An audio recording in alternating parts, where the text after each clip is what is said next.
So now I get the ball to start the second half, which is really nice, and I am up 10-0.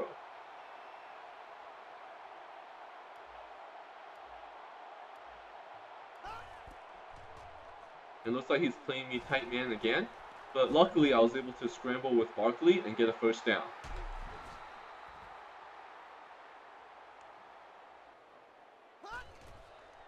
So first and 10 here, and I get sacked again, which is kind of a recurring theme in this game, that I would scramble for first downs and get sacked.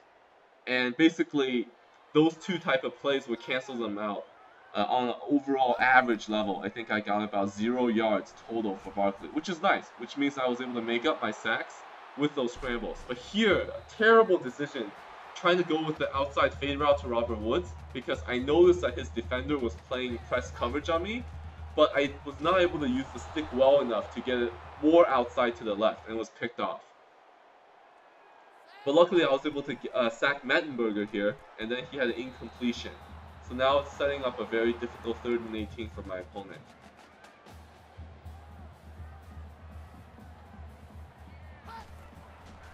He goes with a fake draw, and nice pass. But it brings up a 4th and 7, and my opponent decides to go for it anyway on his own half of the field, which I was kind of surprised by. But he converts, and a very nice conversion. He almost broke it all the way.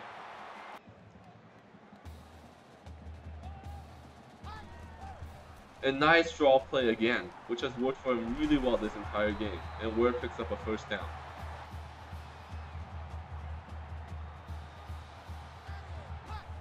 Here he scrambles on option pitch. I think the first time that he's done this, and it's mildly successful for a 4-yard gain. Mecklenburger drops back to pass again, and a nice first down to the running back.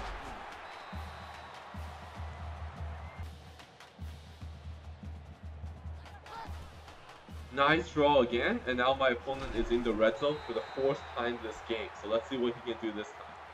And luckily, I think I injured one of his running backs, so I hope I really hurt him, like Saints Bounty style. Not sure how badly he was hurt, I don't remember, but nice pitch out there. And my opponent gets down inside the 5, and I was very lucky to knock him out before the touchdown. So now 1st and goal inside the 5. And intercepted again by Shelton. And this time the big difference is he was well within the end zone, so I was able to take it out to the 20. So very lucky play for me to intercept within the end zone and not have to start on the 3-yard line. And oh man, I get sacked again because of man coverage. And now 2nd and 19. Good protection this time. A huge catch. Huge catch to Marcus Lee on that fade route. Mainly because I noticed that he was playing press coverage on my outside receivers. And here I go with the scramble and luckily get a first down. And one thing that continued to recur in this game is that whenever my opponent felt like I was going to go with slant routes, he would play press coverage on my outside receivers to try to take that away. And what I realized was that if I get that situation, I need to go with the outside fade route in order to combat his press coverage. Here it wasn't an outside fade route, but very lucky to get that outside pass with the stick to Marcus Lee for a touchdown. And now I go for 2 again.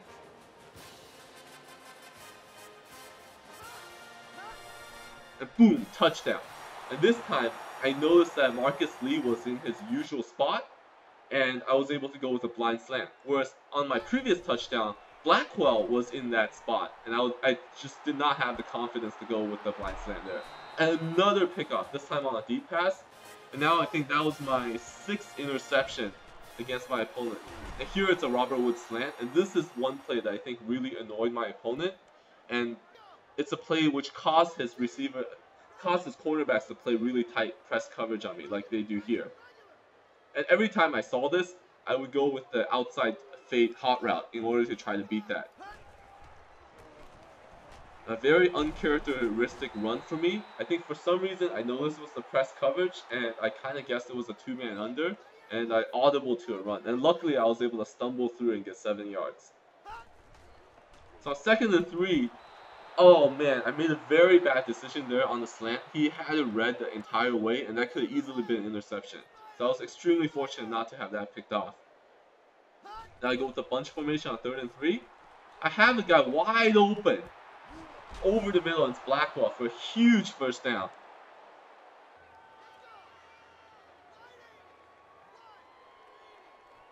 And now I'm just trying to run out the clock a little bit because I know I have the ball and a massive lead, and I want to drain the clock as much as possible. So as a result, I go with the uncharacteristic run, and McNeil fumbles. Like I said in my previous video, I trust McNeil not to fumble the ball, but that time he fumbled and I was very fortunate to pick it up. I think the fullback picked it up. And here I go with the white play, and I get a nice gain to Marcus Lee. And I don't think I went with the run to McNeil anymore after this. And here, I don't know why I did not chew off more time, because I thought I had a nice matchup with the white play, and I did, but somehow I threw the ball like a split second late, and Marcus Lee was not able to catch it inbounds. So a massive turnover, big mistake on my part, and I cost myself probably around 20 to 30 seconds because I did not wait to hike the ball. And a huge overthrow here. I thought I had a chance to intercept the ball again. It was well covered, but luckily for my opponent, Mettenberger overthrew that ball. Another deep pass, and I should have picked that off again. And I found out later by looking at Scout.com that Nico Roby is actually a very nice player, and he has a chance to go pretty high in the pro draft. So that's a very good DB that USC has.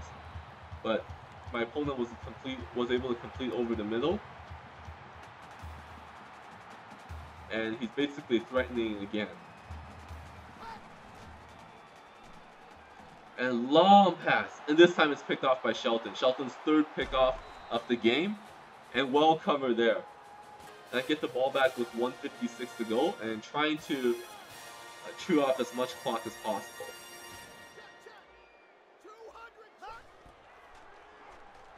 And I got sacked. I just wasn't comfortable going with Lee over the middle using the stick, and I didn't want to take a chance. And basically took a sack and had an opportunity to chew off some more clock, so it's not all bad. Again, everyone's very tightly covered, and I made a bad decision there. And I was very lucky that ball was not intercepted. But unfortunately, it did stop the clock, and I take a sack. Good news with sacks is that sacks stop the clock, but my opponent used a timeout, and I had to punt the ball.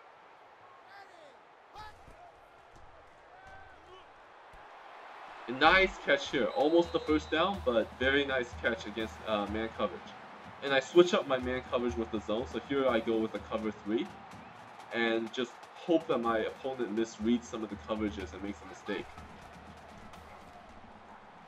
Long ball again, and almost intercepted on the rebound. Wow, but instead my opponent has another chance at 3rd and 1.